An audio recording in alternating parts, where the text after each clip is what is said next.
How did it all start? There's a member of the church here, Highlands Baptist, Mary Ellen, who had talked to Michael and Renee Rogers, who, as my understanding, had gone to church, done the Inquiries Bible study, and had dabbled with Highlands for a little bit. And then they started going on a regular basis. My story is that we were actually out running, that he had asked if I would have any interest in it.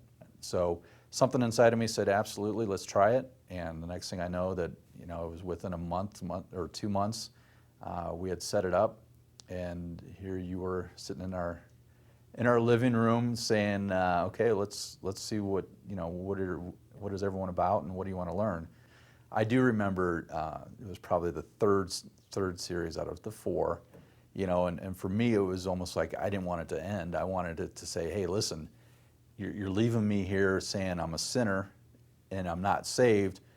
You can't go away and come back a week later and tell me, okay, well, here's how you can be saved, and here's the answer. Not saying that we're looking for an immediate answer, but I do remember specifically it was about like the 3rd week that it was like, okay, great, we're going to see you next week. And it's like, no, we don't want to see you next week. Let's continue this so we can get to that next step. Well, at the beginning, the Inquirer's Bible study, it was probably a little bit new. It was things that I've always heard in the past. I think the first thing that I remember talking about was, are you saved? And I think our response was, we think so, or we hope so. So it was a little bit different knowing that at the end of the day, when we were done with the study, that we had a firm belief knowing that we were going to be saved. I would say, to me, the experience was better than, to me it was more of a one-on-one, and to me it was better because it was a personal relationship. It wasn't me coming to church and sitting on the outside or sitting in the back, listening to someone try and convince, and I don't know if convince is the right word, but try and tell you about God and Jesus.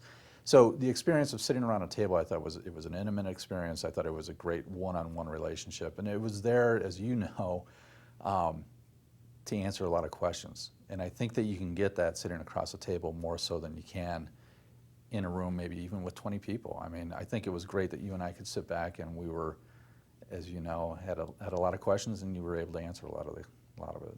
Before I accepted Christ as my Savior, the relationship that I had with God was something that I think was, that I thought mentally was there. And after going through the Inquirer's Bible study, I can tell you it wasn't. Since the Inquirer's Bible study, I firmly know where I will be, that I'm going to be in heaven, that Christ is my Savior. I firmly believe that I need to continue growing. Before that happened, there was no growth. It was, I knew who, or at least I thought I knew who God was. At least I thought, I knew who Jesus was.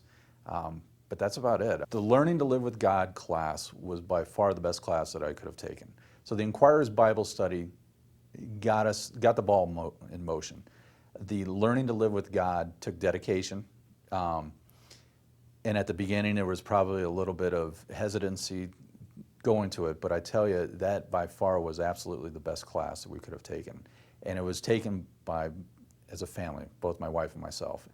I think that the training helps because there's only so much a pastor can do. There's only so many people you can connect to. If you can train the people within the congregation, within the church, to help disciple, it's that many more people you're going to go out and be able to reach. Whereas I think, if you're a pastor, you're one person, and there's only so many people you can reach. Whereas if you have 10 people below you or with you, then it's 100 people you can reach versus those 10. The chain of events is basically, the power of, is it the exponential power of, you teach one person, they teach 2 people, they teach 4 people. So that is kind of how it went from Mary Ellen to Michael and Renee to myself and my wife Monica. And we are definitely talking to other people to see if they want to do the same Inquirer's Bible study.